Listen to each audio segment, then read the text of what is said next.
जय हिंद दोस्तों, कैसे आप सभी। आशा करता हूँ ठीक होंगे। मैं अंकित उपाध्याय आपके अपने चैनल हे राम विद्या मंदिर पर आपका स्वागत करता हूँ। जैसा कि आप जानते हैं कि आपके बीपीएससी टीआरई 3.0 का एग्ज़ाम खत्म हो चुका है, ठीक है। तो आज हम इसके बारे में बात करेंगे। और देखिए, मैं आपको एक चीज़ और बता देता हूँ।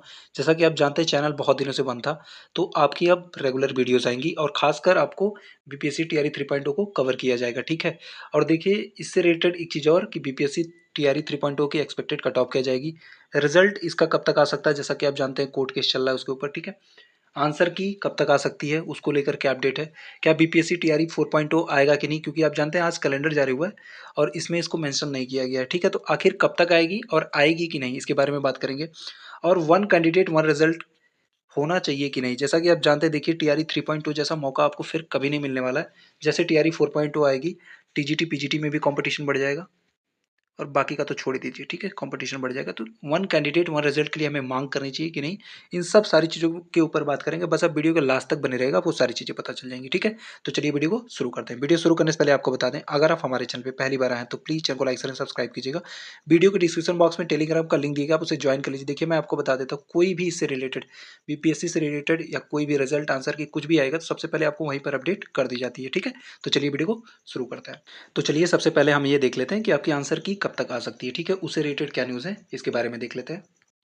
तो यहाँ पे आप देख पा रहे होंगे कि बीपीएससी टीआरई 3.0 से जुड़ी खबर, ठीक है। अगस्त के पहले हफ्ते जारी होगी आपकी आंसर की, 25 से 30 जुलाई के बीच जारी होगा ओएमआर। जैसा कि आप जानते हैं, आपको ओएमआर सीट की कॉपी अब नहीं मिलती है, ठीक है। तो आपका ओएमआर जो है वह 25 से 30 जुलाई के बीच में जारी हो जाएगा और जो इसकी आंसर की है, अगस्त के फर्स्ट वीक में आपकी जारी हो जाएगी, ठीक है। यहाँ पे आप देख सकते हैं 25 से 30 जुलाई के बीच जारी होगा ओएमआर और आपकी आंसर की अगस्त के फर्स्ट वीक में जारी हो जाएगी। अब चलिए देख लेते हैं कि बीपीएससी टीआरई 4.0 आएगा कि नहीं, ठीक है। जैसा कि आप जानते हैं, कैलेंडर में इसको मेंशन नहीं किया गया, तो इसके बारे में हम बात कर लेते हैं, ठीक है। तो यहाँ पे आप कैलेंडर देख पा रहे होंगे, जैसा कि आप यहाँ पे देख पा रहे हैं कि 23/7/2024 आज ही जारी हुआ है ये। और देखिए आगे क्या क्या है। देखिए, बहुत लोगों को ये कन्फ्यूज़न हो रही है। यहाँ पे वो देख रहे हैं कि टीआरई जो है यहाँ पर बताया गया, सेकंड नंबर पे ही बताया गया है। उनको लग रहा है ये टीआरई आने वाली है, ठीक है। एक्सपेक्टेड एवरी ईयर दिया गया, उनको लग रहा है टीआरई आने वाली है। देखिए, मैं आपको बता देता हूँ, यहाँ पे आप देख पा रहे होंगे 2022, ठीक है। और यहाँ पे 30 सितंबर, यानी कि जो टीआरई आपकी हुई नहीं थी दिसंबर में, टीआरई 2.0, ये उसके बारे में बात कर रहे हैं, ठीक है। तो अगर कोई ऐसा बोल रहा है कि इससे ये आने वाली है, तो इससे रिलेटेड ये नहीं है, ठीक है। ये जो है टीआरई 2.2 के बारे में बात किया जा रहा है। और देखिए आगे देख लेते हैं। और इस बार जो एग्ज़ाम हुआ है 19 जुलाई से लेके 22 जुलाई तक का, उसको यहाँ पे मेंशन किया गया है। और आगे देख लेते हैं। आगे आप देखेंगे तो कहीं भी नहीं दिख रहा है और ये ज़्यादा दूर तक का नहीं है। आप यहाँ पे देख पा रहे हैं कि हद से ज़्यादा ये अक्टूबर नवंबर तक का होगा, ठीक है। इससे ज़्यादा तक का कैलेंडर ये नहीं है। तो इसके बारे में हम बात करेंगे अब। तो देखिए, मैं आपको बता देता हूँ, जैसे बीपीएससी टीआरई 4.0 के बारे में, कि ये जो है आपको देखने को मिलेगा। ऐसा नहीं है कि वैकेंसी नहीं आने वाली है, आपको ये वैकेंसी जो है जनवरी और फरवरी के आसपास देखने को मिलेगी, ठीक है। यानी कि एंड ऑफ द ईयर से इसकी जो है बात स्टार्ट हो जाएगी। और देखिए, मैं आपको बता देता हूँ, जैसा कि आप जानते हैं कि 2025 में इलेक्शन है बिहार में। कब है? 2025 में इलेक्शन है। तो ये एक भर्ती है, एक चुनावी भर्ती है, ठीक है। जो टीआरई 4.0 होने वाली है, एक चुनावी भर्ती है। आपको ये वैकेंसी देखने को मिलेगी, तो आप बिल्कुल भी परेशान ना हो, ठीक है। जो भी बातें आपको बताई जाएंगी एकदम ऑथेंटिक बताई जाएंगी। आगे देख लेते हैं। आगे देखिए, हम लोग बात कर लेते हैं कि इसका रिजल्ट कब तक आएगा, रिजल्ट के भी बारे में, और इसको क्यों नहीं मेंशन किया गया टीआरई 4.0 में टीआरई को, ठीक है।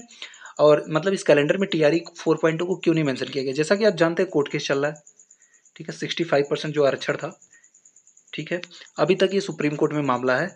और जैसा कि आप जानते हैं, जब इसका जजमेंट आएगा तभी जाकर कुछ मेंशन किया जा सकता है। इसी वजह से आपको कैलेंडर में ये चीज़ें नहीं दिख रही होंगी, ठीक है। तो देखिए, मैं आपको रिजल्ट के बारे में बता देता हूँ। जैसे ही सुप्रीम कोर्ट से जजमेंट आ जाएगा, इसके बाद आपका रिजल्ट आपको देखने को मिल जाएगा, ठीक है।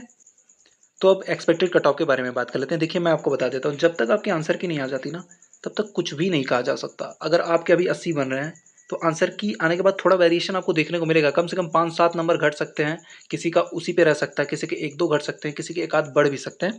ऐसी पॉसिबिलिटी होती है, लेकिन मैक्सिमम चांस आपके घटने के रहते हैं, ठीक है। तो जब तक आपकी आंसर की ना आ जाए, तब तक एक्सपेक्टेड कट ऑफ पे आप भरोसा मत कीजिए कि कितना जाएगा कितना नहीं जाएगा, क्योंकि जो आप यूट्यूब से मिला रहे हैं, उस हिसाब से आप अपना मार्क्स आपको बता रहे हैं, सबको बता रहे हैं कि मेरा 75 है, 80 है। इस हिसाब से आंसर किया जाए, इसके बाद आप बताइएगा, क्योंकि आप जानते हैं बीपीएससी का जो ऑप्शन बी है और ई है, ठीक है, ये बहुत ही खतरनाक ऑप्शन होता है। तो यहाँ से बीपीएससी जो है मोर देन अबव वाला और नॉन ऑफ द अबव वाला आंसर दे देती है, तो यहाँ से काफ़ी दिक्कत होती है। ठीक है, और देखिए एक्सपेक्टेड कट ऑफ को लेके मैं एक चीज़ और आपको बता देता हूँ कि एकदम ये अनप्रिडिक्टेबल है। ठीक है, क्योंकि इसमें बहुत सारी चीज़ें देखी जाती हैं। और देखिए मैं भी एक्सपेक्टेड कट ऑफ की वीडियो लेके आऊँगा, आप मुझे बताइएगा कि एक्सपेक्टेड कट ऑफ की जो मैं वीडियो लेके आऊँ ना, उस सब्जेक्ट वाइज लेके आऊँ कि टीजीटी के जो भी 15 सब्जेक्ट हैं उनका सबका एक साथ लेके जाऊँ? क्योंकि आप जानते हैं अगर सब्जेक्ट वाइज मैं बताऊंगा ना तो उसमें काफ़ी डिटेल एनालिसिस मैं करूँगा। डिटेल एनालिसिस का मतलब ये है, जैसे मैं इंग्लिश का मैं आपको बताता हूँ एग्जांपल लेके कि इंग्लिश का, तो इसका जब मैं अगर बताऊंगा, जैसे टीजीटी का मैं बता रहा हूँ, तो इसमें मैं आपको बताऊंगा कि टीआरई 2.2 में कितने बचे थे, 13,000 बचे थे। ठीक है, जिसमें से 4,000 का सिलेक्शन हुआ टीआरई 2.2 में। ठीक है, बचे कितने, 9,000 के आसपास बचे हैं। और बहुत बच्चे फॉर्म भी नहीं भरे। ठीक है, टीआरई 3.0 में, क्योंकि आप जानते हैं इसका एग्जाम फेब में होने वाला था और सबको लगा कि हमारा अटेम्प्ट भी खराब हो जाएगा और पास में एग्जाम है, तैयारी थी नहीं, क्योंकि टीआरई 2.2 में जैसे रिजल्ट आया था उस हिसाब से बच्चे मतलब रिजल्ट उनका नहीं हुआ था, तो उनको लग रहा था हमारा अटेम्प्ट भी खराब हो जाएगा, इस वजह से वो फॉर्म भी नहीं भरे थे। ठीक है, और ऐसा भी नहीं है कि अटेंडेंस पूरा का पूरा रहा, आप जानते हैं 95% अटेंडेंस रहा है। ठीक है, अगर मान लीजिए इंग्लिश में 9,000 के 8,000 अगर बच्चे दिए एग्जाम, मैं एग्जाम्पल लेके बता रहा हूँ आपको, मैं सभी सब्जेक्ट का बताऊंगा ऐसे ही। ठीक है, 8,000 बच्चे एग्जाम दिए, 9,000 में से 8,000 फॉर्म भरे हैं, तो 7,000 से 7,500 के बीच बच्चे हैं। और आप जानते हैं सीट के हिसाब से भी कंपैरिजन किया जाएगा कि कितनी सीट है। सीट जैसे मान लीजिए 3500 सीट है, तो उस हिसाब से कंपैरिजन किया जाएगा। और देखिए नया वाला जो आरक्षण आएगा, जजमेंट आएगा, उसके हिसाब से अनरिजर्व की सीट बढ़ जाएगी। ठीक है, तो ये बहुत सारी चीज़ें देखनी पड़ेगी, तब जाके आपकी एक्सपेक्टेड कट ऑफ निकल के आएगी। ऐसे ही प्रीवियस ईयर को देख के कोई चीज़ नहीं बताई जा सकती। आप देख रहे हैं सब प्रीवियस ईयर देख रहे हैं कितना, जैसे प्रीवियस ईयर इंग्लिश का 74 गया, तो सब जिसको कुछ भी आता पता नहीं है वो डायरेक्ट 75-80 बता के चला जा रहा है। ठीक है, उसको ये नहीं पता चल रहा है कि जीएस वाला पेपर का लेवल कैसा था, इसके बाद जो सब्जेक्ट है उसका लेवल कैसा था, इस चीज़ को कोई नहीं देख रहा है। ठीक है, मैं हर एक सब्जेक्ट की बात कर रहा हूँ। ठीक है, अब एक मैथ्स का एग्जांपल लेके आपको बता दूं कि मैथ्स का तो आप जानते हैं कि 80 में से 70 प्लस और 65 प्लस काफ़ी लोग करके आए हैं। ठीक है, तो इसकी कट ऑफ हाई ही जाने वाली है। ठीक है, तो सारी चीज़ों को मैं एनालिसिस करूंगा और हर एक सब्जेक्ट वाइज आपको बताऊंगा। बस मुझे बताइएगा कि आपको सब्जेक्ट वाइज एनालिसिस चाहिए कि आपको जो है कि टीजीटी के सभी विषय का एक साथ चाहिए। ठीक है, क्योंकि तब उतने अच्छे से एनालिसिस नहीं हो पाएगी। लेकिन अगर सब्जेक्ट वाइज मैं आपको बताऊंगा ना, तो हर एक चीज़ मैं डिटेल बताऊंगा कि नया वाला जो आरक्षण लागू होगा उस हिसाब से कितनी सीटें आपकी बढ़ जाएंगी। मतलब एक ही वीडियो में आपका समझिए सारी चीज़ को कवर कर दूंगा। ठीक है, और देखिए वन कैंडिडेट वन रिजल्ट के बारे में मैं आपको बता दूं, देखिए ये बहुत ही ज़्यादा इंपॉर्टेंट है। आपको बता देता हूँ, अगर आपका टीआरई 3.2 में नहीं हुआ ना, तो बहुत कम चांस है कि आपका टीआरई 4.0 में हो जाए। ठीक है, तो इसके लिए आप जो है आवाज़ उठाइए। ठीक है, वन कैंडिडेट वन रिजल्ट के लिए, इसके लिए आपको आवाज़ उठाना पड़ेगा। और इसके लिए आवाज़ उठाने से आपका फ़ायदा क्या है, जैसे मैं आपको बता दूं, इंग्लिश का एग्जाम्पल लेता हूँ। जूनियर में आप जानते हैं कि कुछ लिटरेचर आ गया। ठीक है, तो जो बच्चे स्पेशली जूनियर की तैयारी करते हैं वो ग्रामर पढ़ते हैं, तो 30 से 35 नंबर का लिटरेचर आने से किसको फ़ायदा हुआ है, जो टीजीटी पीजीटी वाले इसमें बैठे थे उनको फ़ायदा हुआ है। ठीक है, तो इसमें मोस्टली टीजीटी पीजीटी वाले आ गए। अब देखिए मैं आपको टीजीटी का बता देता हूँ। टीजीटी का पेपर हार्ड आ गया एकदम। ठीक है, टीजीटी वाले क्या पीजीटी वाले भी इसको अच्छे से नहीं कर पाए।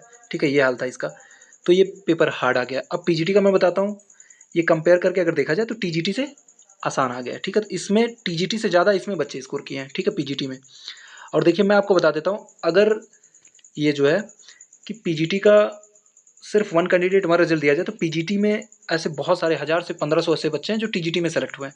और उनका अगर ये 1000 से 1500 जो बच्चे हैं, अगर वन कैंडिडेट वन रिजल्ट होता है, या तो बीपीएससी प्रेफरेंस फॉर्म भरवा ले किसी भी तरीके से। क्योंकि आप जानते हैं अतुल प्रसाद जी का एक बार इंटरव्यू हुआ था, तो बोले कि हम तीनों जगह रिजल्ट देंगे। क्यों देंगे, क्योंकि उनके अधिकारों का हनन होता है।